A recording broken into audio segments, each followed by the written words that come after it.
Subhanallah, Assalamualaikum warahmatullahi wabarakatuh. Alhamdulillah, pada pagi hari ini kita bertemu kembali dalam keadaan sehat walafiat ya.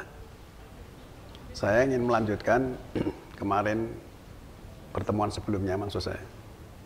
Pertanyaan Pak Bagio yang bertanya tentang sesat itu kan belum selesai. Masih ada hal-hal yang perlu dibahas agar supaya lebih detail masalahnya. Tempo hari kami membahas masalah membaca ihdinas siratal mustaqim. Terus kemudian siratal ladzina an'amta alaihim mereka itu adalah para nabi-nabi, kemudian siddiqin, syuhada dan orang-orang soleh. Tempo hari kami juga membandingkan antara surat 4 ayat 116 atau hal-hal yang berkaitan dengan masalah musyrik. Ternyata akhir ayatnya bahwa faqad dolalan ba'ida. Itu saya bandingkan dengan surat nomor 4 juga, An-Nisa ayat 136, bahwa orang yang tidak mengimani semua rasul ya. Di sini kan saya baca sekali lagi. Ya ayyuhalladzina aminu billahi wa rasulihi wal kitabil ladzi nazala ala rasulih wal kitabil ladzi anzala min qabl. Jadi wahai orang-orang beriman, berimanlah kepada Allah dan Rasulnya dan kitab yang diturunkan atas Rasulnya dan kitab yang diturunkan sebelumnya. Terus kemudian wa may yakfur billahi wa malaikatihi wa kutubihi wa rusulihi wal yaumil akhir. Nah, kesimpulannya sama tadi dengan musyrik tadi. Faqad dolalan ba'ida. Nah, di sini kan perlu juga kita bahas masalah siapa yang tidak beriman atau mengingkari tadi Allah, malaikat-malaikatnya, terus kemudian kitab-kitabnya, kutubihi itu bentuk jamak, rusulihi rasul-rasulnya. Nah, tempo hari sudah kami singgung bahwa rasul itu ada yang dikisahkan, ada yang tidak. Yang tidak dikisahkan surat 4164 dan 4078 ya. Kemudian selama ini kita kan hanya mengimani seolah-olah ya, mengimani satu rasul. Asal ada kata rasul mesti langsung ditujukan kepada Nabi Muhammad. Betul nggak? Nah, jenengan yakin begitu? Nah, setelah ada ayat ini kan terpatahkan kan. Semua rasul harus diimani. Semua rasul mengajarkan yang sama, tempo hari sudah kami sampaikan. Surat kedua 129, 251, 364 dan 62 ayat 2. Nah, dari 4 ayat itu keterangannya sama, tugas rasul itu. Hanya redaksinya ada yang dibalik, tapi sama persis. Ada 4 ya. Jadi waladzi ba'sa fil ummina rasulam minhum yatlu alaihim ayatihi wa yuzakkihim wa yu'allimuhumul kitaba wal hikmah wa in kanu min qablu lafi dhalalin mubin. Ini nomor 22. Nah, saudara sekalian, oleh karena itu mari kita lanjutkan tentang pembahasan ini supaya nanti kita termasuk panjenengan sudah ngaji bertahun-tahun ternyata sesat, tetapi dituduh sesat malahan. Harusnya itu kita yang menuduh sesat, dan kita nggak pernah menuduh ya. Malah dikatakan sesat. Nah, ternyata banyak di antara kita yang tidak mengimani semua kitab, tidak mengimani semua rasul. Yang diimani satu rasul dan kitabnya Al-Quran dan hadis ya. Betul nggak? Nah, kan berarti kurang toh. Sehingga kita perlu ada satu pembahasan. Sekarang di sini karena wa may yakfur billahi wa malaikatihi wa kutubihi, kitab-kitabnya itu sebaiknya kita akan melihat dulu ya.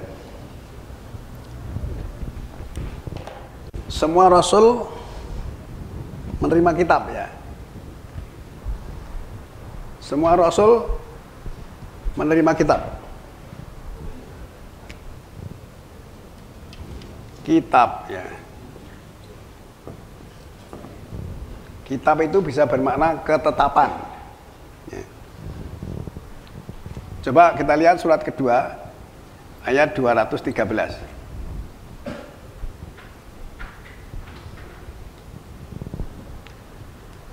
Karena nasu umatan wahidah. Manusia itu adalah umat yang satu. Fa ba'asallahun nabiyina.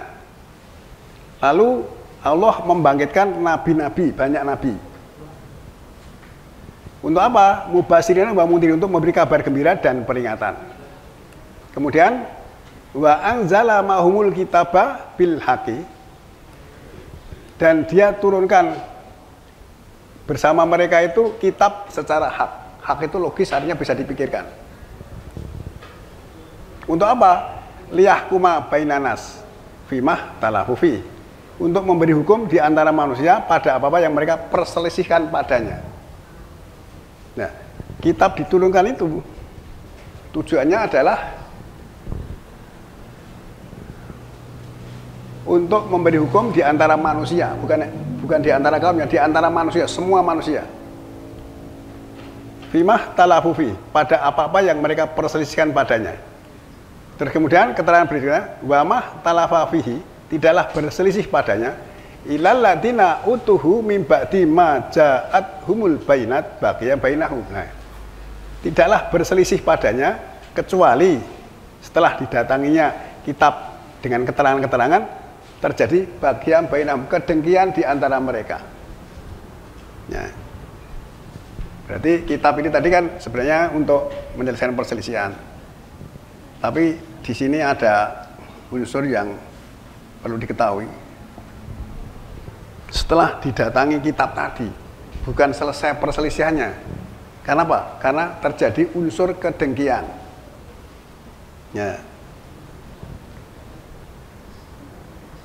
Kemudian ayat lanjutannya, fahadallahu alladziina aamanu limahtalafu fihi minal haqqi bi'idnihi. Lalu Allah memberi petunjuk pada orang yang beriman tentang apa-apa yang mereka perselisihkan padanya itu dari yang hak dengan izinnya lah. Artinya orang yang mengikuti dan mentaati Allah itu berarti sesuai dengan izin Allah, terus mendapat petunjuk, maksudnya gitu. Tetapi yang tidak mau mengikuti berarti masih tetap berselisih karena adanya unsur kedengkian. Nah, kedengkian itu berlaku sejak zaman dulu sampai sekarang. Kenapa di sini katakan kanan nasu umatan wahidah? Manusia itu diciptakan dari min nafsin wahidah dulunya, dari diri yang satu. Terus kemudian setelah menjadi banyak, maka umat yang satu. Nah, umat yang satu tadi kemudian dibangkitkan banyak nabi, gitu loh. Supaya jelas begini.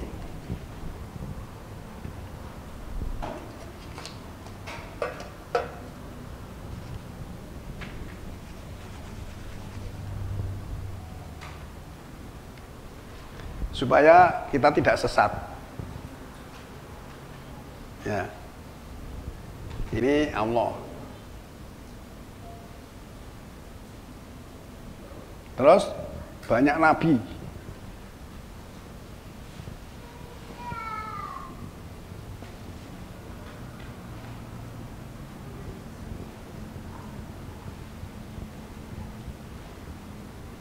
Ini nabi.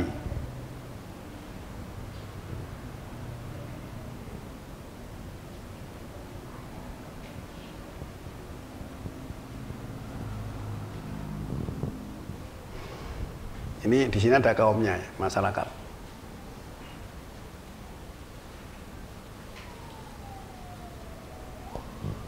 Karena nasu umatan wahidah, manusia ada umat yang satu. Satu umat. Satu komunitas yang mestinya sama gitu loh. Satu komunitas. Tapi karena jumlahnya semakin banyak, lalu Allah membangkitkan banyak nabi, nabi-nabi untuk memberi kabar gembira dan peringatan. Mubasyirin wa mundhirin. Terus kan, wa anzala ma'humul kitaba bil haqqi liyahkuma bainanas fima talafu fi.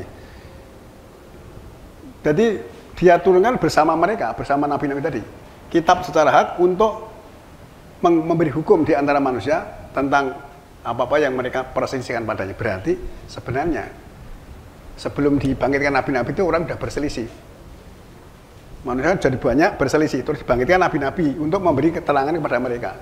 Tetapi di sini ditegaskan wamah talafa fihi, tidaklah berselisih padanya ilal ladzina utuhum min ba'di ma ja'al bainat baqiyan bainahum. Jadi kuncinya di sini. Tidaklah berselisih padanya kecuali setelah didatangi kitab dan keterangan-keterangan tadi terjadi kedengkian di antara mereka. Unsurnya kedengkian.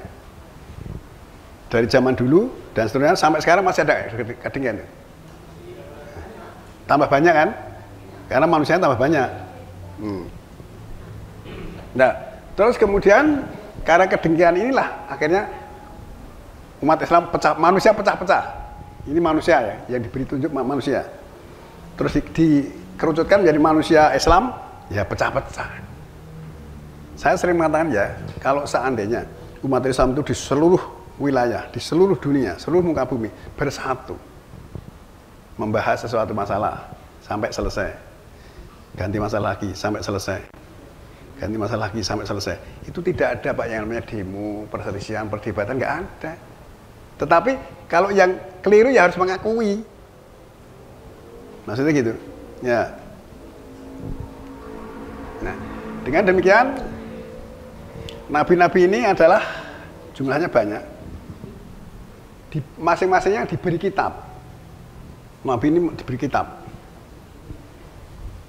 Nah, saudara sekalian, kita harus paham bahwa hukum itu berlaku universal.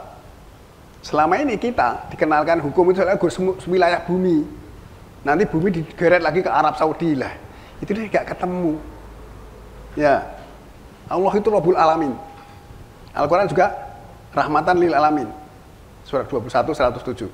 Nah, kalau ini hanya dibawa ke wilayah bumi terus dibawa lagi ke Arab Saudi, ya nggak ketemu. Kita harus menjelajah alam semesta. Alam semesta itu nanti akan saya tunjukkan ya. Nah, maka di sini supaya tidak berselisih harusnya berpegang pada kitab. Nah, kitab yang diberikan masing-masing nabi tadi berlaku, ini yang di sini berlaku di sini, ini berlaku di sini. Buktinya apa? Ini ya. Wa anzala ma'humul kitaba bil haqqi, dan dia turunkan bersama mereka bersama nabi itu kitab secara hak, liyahkuma bainan nas fimah talafi, untuk memberi hukum di antara manusia, bukan untuk memberi hukum di antara kaumnya. Ya. Ini kan manusia semua atau di sini kaumnya, masyarakat manusia. Di sini bisa dipakai di sini bisa dipakai di sini bisa dipakai di sini kan gitu. Kan semua nabi petunjuk siratal mustaqim. Nanti kita bahas pada kesempatan lain. Kita akan membahas masalah kitab dulu. Nah, setelah tahu bahwa ternyata perpecahan itu terjadi karena unsur kedengkian, maka supaya tidak dengki, dihilangkan rasa dengki. Kan saya sering berpesan berkali-kali. Saya ya urung ketemu Sultan Agung, tapi Sultan berpesan kepada saya, olah rasa ngene ngake cipta menggalih sangkan paraning dumati. Setya tuhu manembah marang Gusti. Sepi ing pamrih, rame ing gawe, sirik tumindak nista. Itu kan satu pesan yang luar biasa. Orang keraton itu pesannya bagus, Pak. Beda karo awake dhewe. Wah, kowe aja cengengesan ngono kuwi, pesane ngono kuwi. Beda. Ya. Nah, dari pengertian seperti ini kita harus paham bahwa sebenarnya kitab itu kandungan hukumnya sama enggak? Dari masing-masing nabi?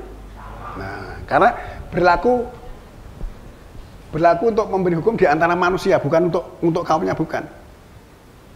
Pengertiannya gitu. Sehingga, nah, kalau yang diturunkan kepada kita itu kitab Al-Quran. Kepada Nabi Musa, Taurat, Isa, Injil. Tapi kandungan hukumnya sama. Allahnya satu loh. Misalnya jenengan dua anak loro. Masuk, kowe nek ngajeni wong tua yo ngene iki bapakmu kena duit bedino. Siji ne. Kowe nek anu ngene-ngene esuk masake ibuke. Ya enggak begitu, aturan harus sama. Itu namanya aturan hukum. Nah, sehingga dengan demikian kalau kita sudah tahu begini kan berarti di sini tadi kita harus mengimani semua kitab yang disampaikan, yang diturunkan kepada nabi-nabi tadi. Karena kalau tidak mengimani itu berarti termasuk fakot dola lambaita. Ya. Berarti kan kita harus betul mengerti tentang hakikat tentang kitab tadi. Ya. Oleh karena itu kita belajar Al-Quran itu ya harus murni, jangan dicampuri dengan pengertian lain. Kalau ada loh Al-Quran kok dicampuri sokok ini lah, ini gimana? Ya karena tidak menemukan dalilnya, akhirnya pakai dalil yang lain. Al-Quran itu harus dipahami secara kafah. Ya. Surat kedua ayat 208 ya.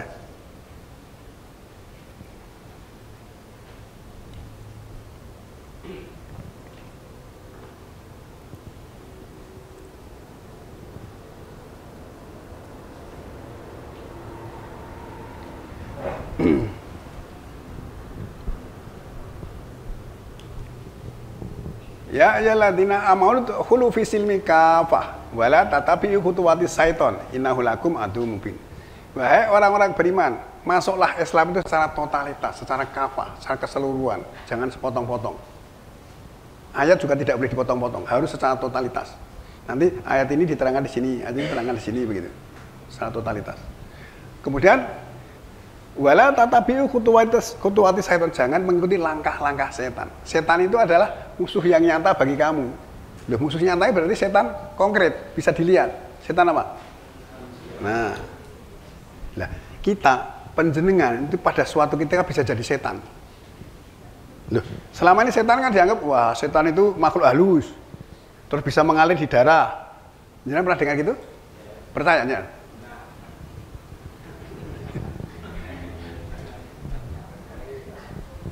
Setan nak mengalir di darah, setan kau nyoba dari sektimen. Itu kan setan sakti sekali itu.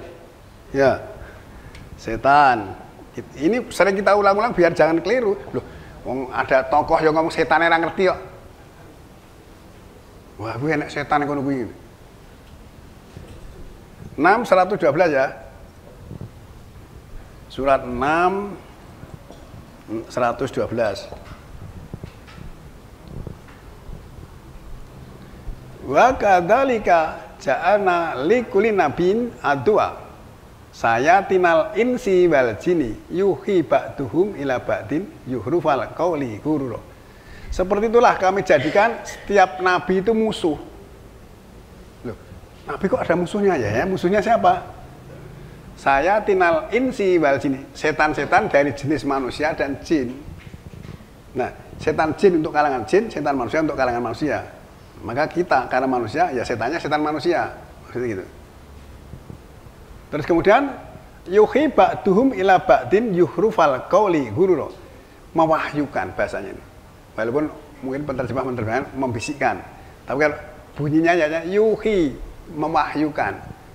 Ba'duhum ila ba'din, setengah mereka atas setengah yang lain, yuhrufal qauli ghurura, perkataan mewah, fata morgana. Bahasanya indah sekali.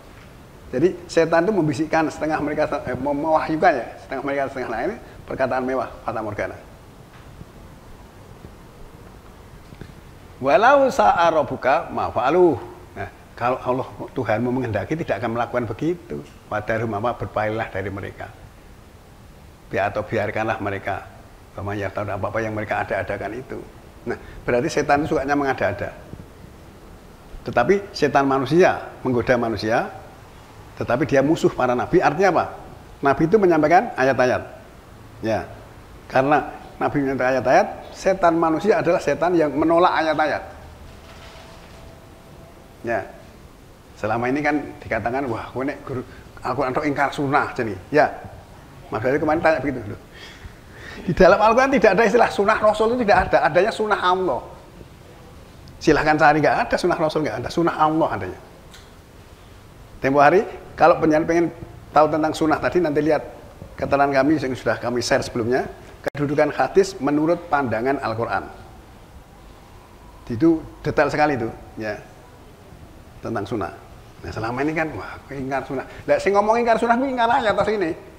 Loh iya, menolak ayat itu ingkar ayat. Ingkar ayat itu diancam neraka. Silakan tunjukkan kepada saya, adakah ayat yang menyatakan ingkar sunnah dimasukkan neraka, ada nggak? Ada yang menemukan? Kan nggak ada, itu bikinan manusia untuk menakut-nakuti katanya. Karena pemahamannya tidak secara kafah. Kalau kafah nanti akan tahu. Maka setan itulah musuh musuh para nabi, berarti dia menentang ayat-ayat disampaikan oleh para nabi, maksudnya gitu. Nabi siapa saja, dari dulu begitu. Nah, saudara sekalian, oleh karena itu mari kita betul-betul belajar agar supaya kita mengerti hakikat yang harus kita lakukan.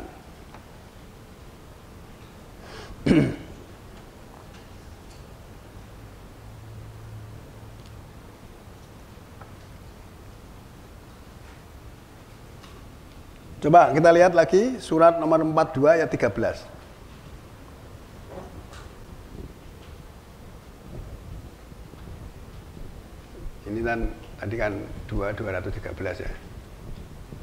2.213. Sekarang 42.13. 42 itu Asyura. Surat Asyura ayat 13. Saro alakum minad dini ma wasabihi nuhan waladina auhayna ilaika wa ma wasaina bihi Ibrahima wa Musa wa Isa. Telah dia syariatkan untuk kamu Nabi Muhammad maksudnya, dari din Islam itu apa yang dia wasiatkan dengannya, yaitu Nuh. Nah, berarti yang diwasiatkan kepada Nabi Muhammad itu juga seperti apa yang diwasiatkan kepada Nabi Nuh. Ya. Terus kemudian waladi auhayna ilaika, dan apa-apa yang diwahyukan kepadamu, wa ma wasaina bihi, apa-apa yang kami wasiatkan dengannya, Ibrahim, Musa, wa Isa, yang sampaikan Ibrahim pada Musa dan Isa. Nah, kira-kira yang disyariatkan kepada Nabi Muhammad dengan yang wasiatkan kepada Nuh sama enggak? Nah, yang diwahyukan kepada Nabi Muhammad dan diwasiatkan kepada Ibrahim, Musa dan Isa sama enggak? Tapi selama ini kan nggak sama. Yang nggak sama itu hanya bahasanya, Pak. Dan tidaklah kamu itu seorang Rasul kecuali dengan bahasa kaumnya. Ayat berapa? 14 ayat 4 ya. Dengan bahasa kaumnya. Tapi kandungannya masih sama. Wong ini tadi bisa kemana-mana kok. Di sini bisa dipakai di sini pakai di sini, ini pakai sini gitu kok. Nek bahasa itu kan dari pelajari toh. Nek Musa ini bahasanya bukan bahasa Arab. Isa juga bahasanya juga bukan bahasa Arab. Nah, karena Nabi Muhammad ditutup di Mekah, maka bahasanya pakai bahasa Arab. Dan begitu supaya bisa ditangkap oleh masyarakat kaumnya. Nah, di sini kan apa yang tak ulangi lagi ya. Saro alakum minad dini, disyariatkan bagi kamu dari din itu, yaitu Islam, ma wasabihi nuhan, apa-apa yang dia wasiatkan dengannya kepada Nuh. Walati auhayna ilaika, dan apa yang kami wahyukan kepadamu Nabi Muhammad, wa ma wasaina bihi Ibrahima, Musa wa Isa, sama dengan apa yang diwasiatkan kepada Ibrahim, Musa dan Isa. Terus kemudian penegasan sini, an aqimuddina, agar dirikalah din itu, tegakkanlah din itu, wala tatafarraqu fi, jangan berpecah-pecah padanya. Selama ini kan berpecah-pecah, Pak. Nek kelompok ini, madhab ngopo gitu loh. Itu jadi pecah-pecah. Di sini an aqimuddina fala tatawalqu fihi. Kaburo alal musyrikina ma tatuhum ilailah. Sangat besar, merasa berat. Besar itu berat. Orang-orang yang musyrik nek kowe ngomong begitu, yang berat itu orang musyrik. Lah, nek dikatakan bahwa apa yang disyariatkan kepada Nabi Muhammad sama dengan Nuh, yang diwahyukan kepada Nabi Muhammad sama dengan wasiat kepada Ibrahim, Musa dan Isa, terus menolak, berarti dia musyrik. Nah, nanti akan saya tunjukkan bahwa musyrik itu memecah belah din. Di sini kan kaburo itu artinya berat, sangat besar. Kaburo itu besar. Besar itu berarti berat. Lambang dari berat itu besar. Alal musyrikina, atas orang-orang musyrik, matatuhum ilai, ya apa-apa yang kamu seru kepada mereka itu kepadanya.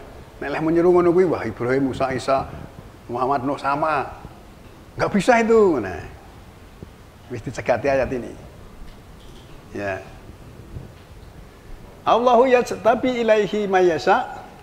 Allah memilih kepadanya siapa yang dia kehendaki, wa yahdi ilaihi, dan memberi petunjuk kepadanya mayyunib, siapa yang kembali. Nah, nek kamu sudah terlanjur begitu, segera kembali supaya tidak dicap musyrik. Nah, loh, apa bener nek memecah belah din itu musyrik? Bener, ayatnya masih bener itu. Ya.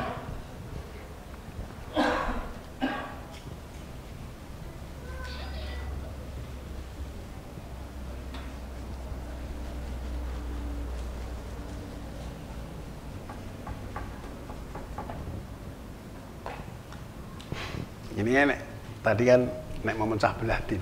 Jangan disyariatkan bagi kamu itu dari din itu apa yang diwajibkan kepada Nuh dan yang wahyukan kepadamu yang diwajibkan kepada Ibrahim Musa an aqimudina fala tatawur dan dirikanlah din itu jangan berpecah-pecah padanya. Nek sing berpecah-pecah itu musyrik. Ini tadi sing gak gelem nampa berarti kabur alal musyrika ma tatuhum ilai. Ya. Jangan lihat ya. Surat 30, surat Rum ya. Mulai ayat 30 dulu. 30, 31, nanti 32.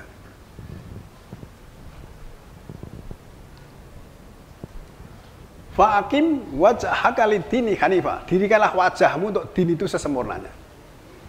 Mendirikan wajah, Pak. Bukan mendirikan kaki. Dirikanlah wajahmu untuk din itu din itu Islam. Dirikanlah wajahmu untuk Islam sesempurnanya. Nah, din itu fitratallahi lati fatarasa 'alaiha. Din itu merupakan fitrah Allah, susunan Allah yang menyusun manusia atasnya. Kemudian la tabdila liqalqillah, tidak ada perubahan bagi ciptaan Allah. Ciptaan Allah dari dulu sekarang dan sampai kapanpun tidak pernah berubah. Ya. Maka kita harus mengislamkan wajah, mendirikan wajah. Nah, wajah ini di sini ya, ada dahi, ada hidung, ada pipi, ada telinga, kemudian ada jenggot ini, janggutnya. Terus di dalamnya ada otak. Nah, ketika kita mendirikan wajah secara sempurna, berarti otak kita yang akan mengatur. Otak itu ada otak kanan dan otak kiri. Ya. Otak kiri yang adalah yang rasional, otak kanan yang intuitif. Ketika kita menyeberang ke dimensi ini ya, gelombang otak itu kan ada 4 ya, 1, 2, 3, 4. Gelombang pertama namanya beta, kedua itu alpha, theta, terus delta. Nah, kalau kita begini ini namanya beta. Beta itu gelombangnya tinggi. Jika gelombang gini. Beta. Nah, beta itu ada beta rendah, beta menengah, dan beta tinggi. Kalau beta rendah, jenengan marah-marah itu nanti nek diukur itu bisa 30 Hz. Tapi kalau beta tinggi belum terasa. Beta tinggi bisa sampai 100 Hz baru bisa marah. Ada alat ukuran frekuensi ya di kepala sini, nanti akan ada. Gelombangnya juga ada. Saya di HP saya ada gelombang. Nah, supaya kita menjadi rendah, maka kita harus menenangkan pikiran dan hati. Nah, kalau orang tua kita memberikan pelajaran meditasi, Pak. Nah, seperti kemarin ya, meditasi membuka hati. Ada yang menangis kemarin saya mendengar. Belakang ada yang menangis kan? Nah, menangis dari sentuhan hatinya. Ya. Nah, sehingga ketika itu dilatih terus-menerus, jenengan akan bisa turun frekuensi gelombangnya menjadi alpha lebih rendah.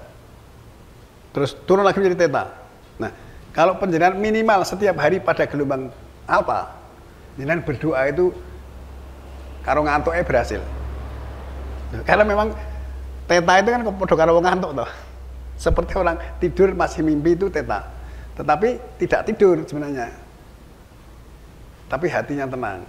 Wah, saya berdoa berpuluh-puluh tahun kok belum pernah berhasil ya Pak. Eleh mau doa piye? Wong kowe ben dina doane njaluk rezeki tok. Doa ya aja rezeki tok supaya badannya rajin, badannya sehat, ngono barang mosok go rezeki terus. Nah, ketika kita gelombang kita di theta, frekuensi beta tadi itu nek diukur dengan alat 2000 bit per detik. Setelah menyeberang pada saat atau turun sampai pada gelombang theta tadi menjadi 400 miliar bit per detik. Nah, itu akan meluncur ke alam kuantum sana di atas alas begitu cepat tanpa ada halangan. Tapi nek jenenge cek beta meluncur tekan atas belok, ngelayang gitu loh, nggak sampai tujuan. Maka harus difokuskan. Wah, caranya gimana? Latihan. Ya gurunya siapa? Ya saya. Saya master meditasi. Tapi kan kadang diajari gue pisan pindho tok lali. Wah, males aku ngono kuwi. Ya dadi ra iso to.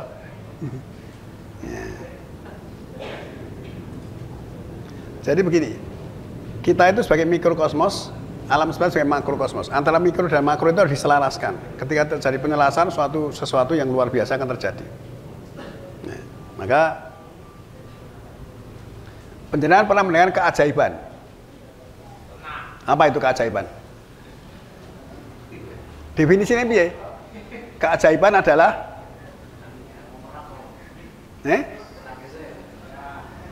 keajaiban adalah kemudahan yang diberikan Allah kepada setiap individu manusia yang telah mengupgrade antara software dan hardware. Ya. Setelah di-upgrade dengan baik, nanti secara teknologi dia akan berjalan dengan lancar. Harus di-upgrade dulu. Di-upgrade itu gimana caranya? Nek angel pecuti itu. Pecuti nangis. Ya. Jadi itu kemudahan yang diberikan Allah pada setiap individu manusia. Semuanya bisa diberikan. Ya. Nah, saya membuktikan loh. Kayak loh, anakku wedok. Di saya waktu zaman SMA ya pinter banget bareng perguruan tinggi so nilainya aku kaget. Boten antos sayang aku. Oh, bener Bapak ini. Dikirimin WA saya itu ya bijine 44. Kumlot toh. Loh. Lah kok ampuh men aku. Nah, itu kan tak upgrade itu. Pemikiran dipercepat. Semuanya manusia bisa dilakukan begitu. Nek ben rezeki lancar piye? 34 36, delok. 34 36. Ndonga kok esuk sore awan bingung rezeki. Kul Nabi sudah mengatakan, Inna Rabbi yabsutu rizqa liman yasha'u wa yaqdir. Walakina aktsarun nasi la ya'lam. Katakanlah Muhammad, sesungguhnya Tuhanku telah melapangkan rezeki atau meluaskan rezeki bagi siapa yang dikehendaki dan menentukan, tetapi kebanyakan manusia tidak tahu. Lah karena tidak tahu bedino ndongane njaluk rezeki terus. Loh, Allah sudah melapangkan rezeki dan menentukan. Lah ketentuannya berapa? Tergantung sama mintanya berapa. Kan bisa diminta kan? Nanti secara hukum alam kan ada program minta, wah saya punya penghasilan 100 juta gimana ya? Itu gampang. Loh gimana? Loh, saya menulis, nanti tak cari, datang ke rumah gue gula teh ya. Supaya mendapat rezeki yang banyak itu caranya bagaimana gitu. Lihat cuma kadang-kadang, wah aku ranti apa-apa, ranti modal, kuwi jenenge nglokro. Allah itu gak butuh modal, butuh kesungguhan dan butuh semangat.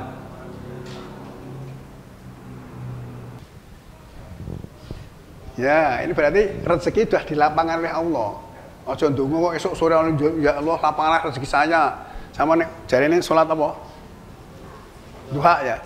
Nanti rezeki di atas langit turunkanlah. Yang di bawah bumi keluarkanlah. Yang jauh tambah jauhlah. Itu Allah sudah begini kok ijek ndongane cek kaya ngono. Malu gitu loh kita terhadap Allah, ya. Nanti jenengan tak kasih pelajaran kalau mau. Bahwa bagaimana supaya saya pengen mendapat penghasilan 1 bulan itu 100 juta.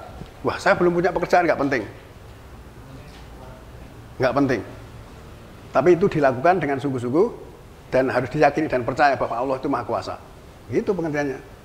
Coba 81 ayat 27, 28. Ya dulu.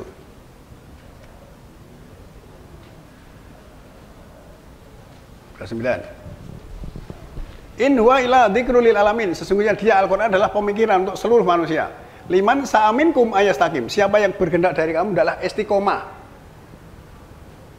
Konsisten. Kadang-kadang semangatnya semangat obor belara. Ya. Jadi di sini liman sa'aminkum ayastakim. Siapa yang berkehendak dari kamu adalah istiqomah, konsisten. Kemudian wa ma tasauna ila ayyasa'ullahu rabbul alamin. Siapa yang dan tidaklah yang kamu kehendaki kecuali dikehendaki oleh Allah Rabb seluruh alam.